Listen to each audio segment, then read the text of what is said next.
Se siete d'accordo darei la parola ora a Gunnar Ekeløve-Slydal, che è vice segretario generale del Norwegian Helsinki Committee. Prego.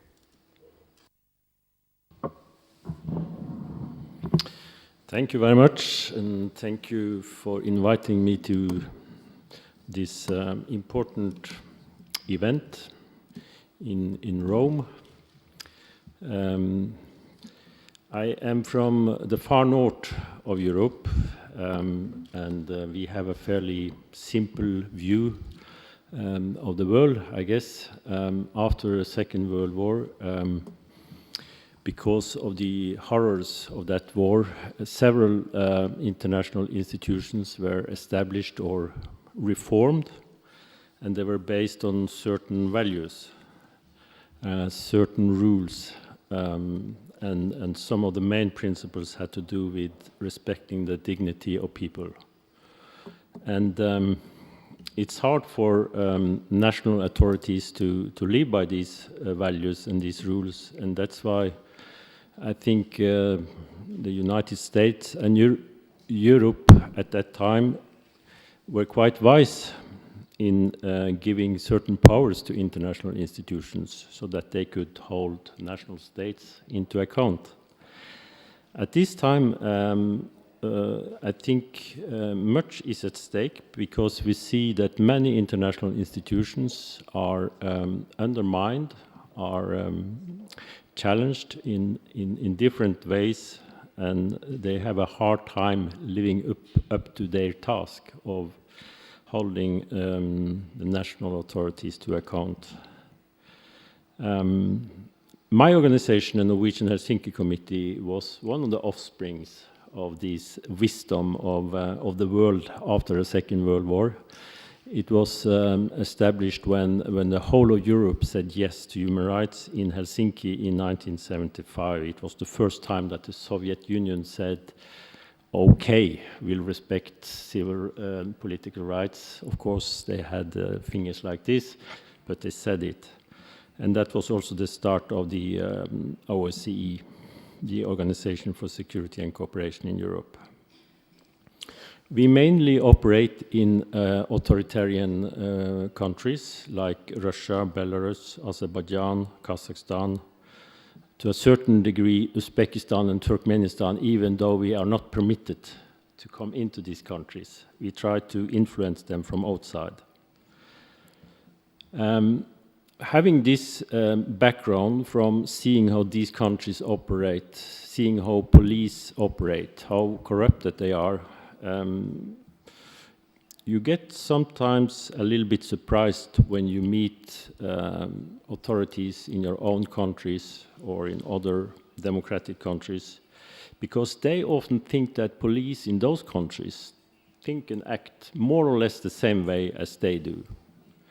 Of course, you can criticize Italy and other countries for not living up to all the standards, but I think there are some fundamental differences in policing in Italy and policing in Russia.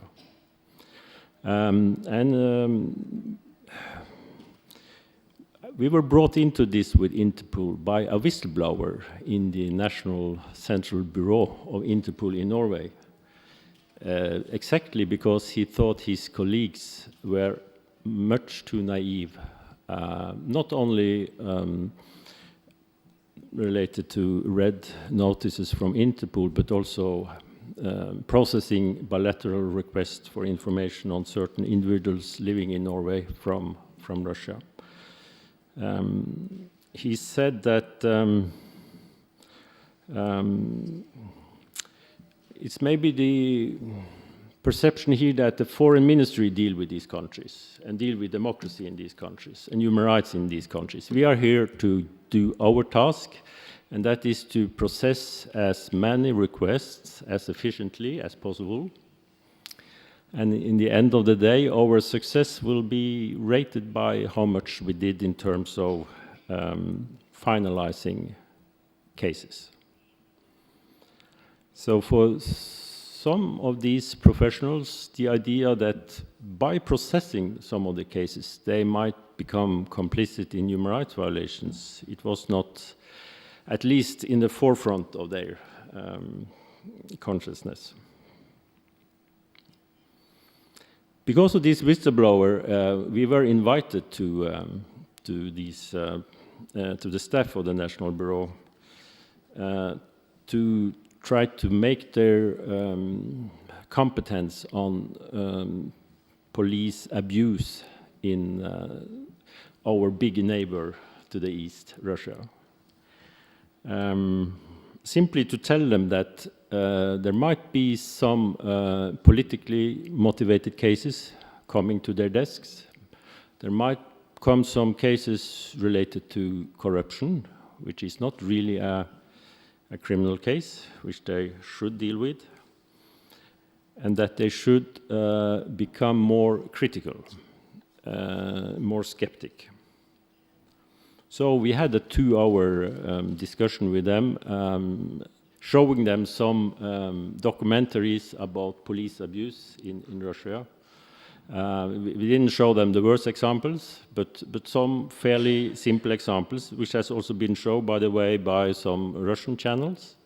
How easy it is to bribe police. The case that the person winning a case might not be the person who had the best case, but the person who had the most money and the best contacts in the system. Things like that, fairly easy things. And in the end of these 2 hours, they accepted that they had been maybe too naive and that this was very interesting. But in the end, I'm not sure whether that meant that they will initiate any reform of the way they are operating, or maybe in a few weeks they will forget about that and be back in their eager to process as many cases as possible. We also had an Uzbek exiled politician in Norway for some time. He was the one coming second in the first elections after the independence of Uzbekistan. His name is Mohammed Salih. And he became a refugee in Norway. He got recognition for being persecuted only for his political activities. He traveled because he was still very active politically and was arrested in the Czech Republic. I don't remember exactly when that was, maybe 2006 or 2007. It was before Václav Havel died, at least, that I remember. Because of an Interpol red notice. So we followed his case very eagerly, and in the end we saw that the Czechs did the right thing. They set him free and they apologized. Even he was received by Václav Havel, who he gave him his personal apology. But of course, the main thing was that these things should not happen. We were also active in Rwanda to follow the prosecution of those who committed the genocide in Rwanda. The problem with Rwanda is that the authorities there also use this prosecution for settling political scores. So I'm sure there were some red notices related more to that than to the genocide.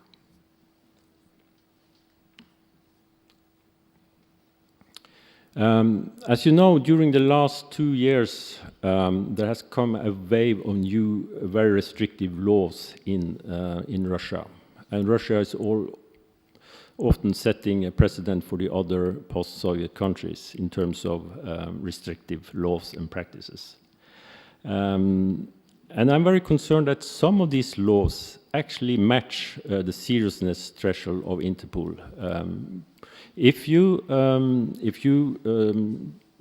don't register as a foreign agent, it's an administrative offense. But if you don't pay the fine, you might end up 2 years in prison, and that is the threshold. So we are very concerned that our colleagues, which we are investing a lot to support, they might end up with a red notice.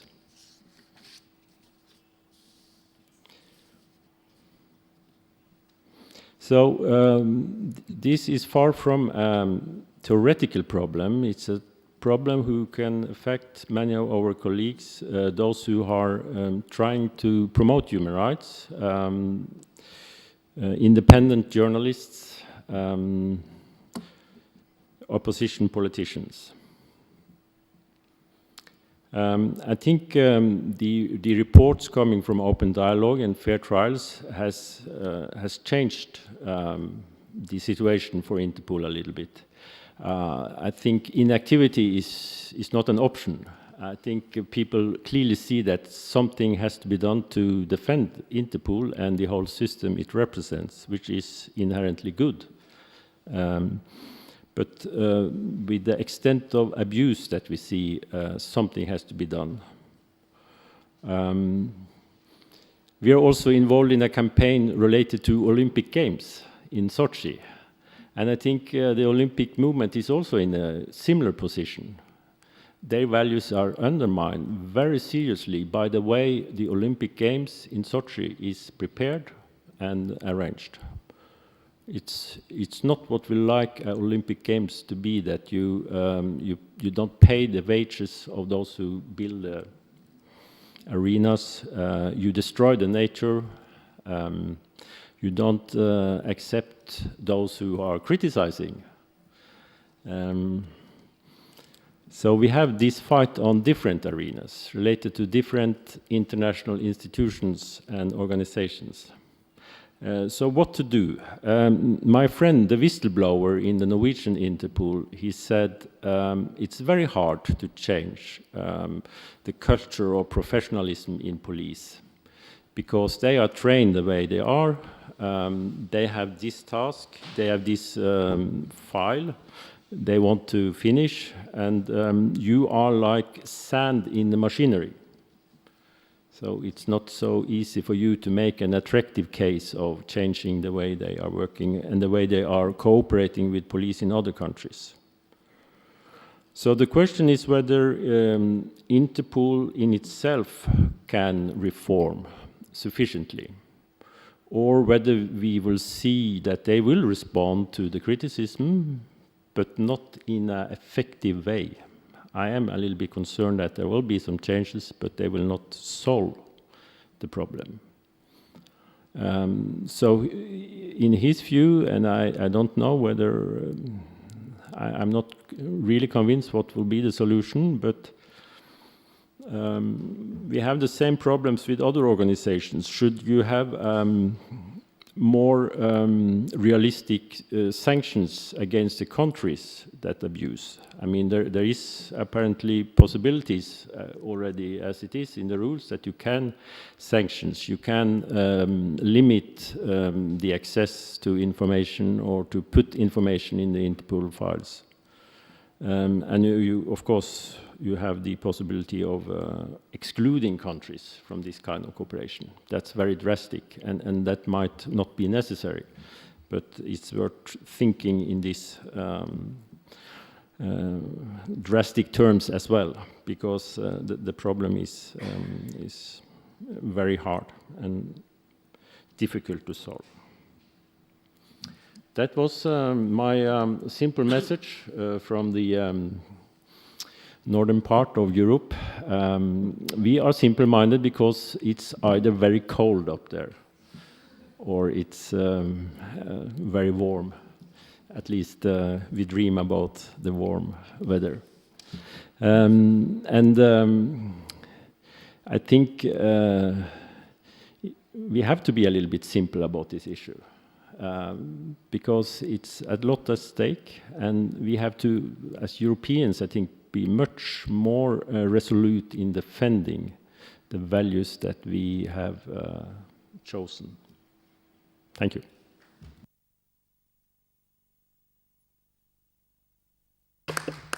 Thank you, Gunnar.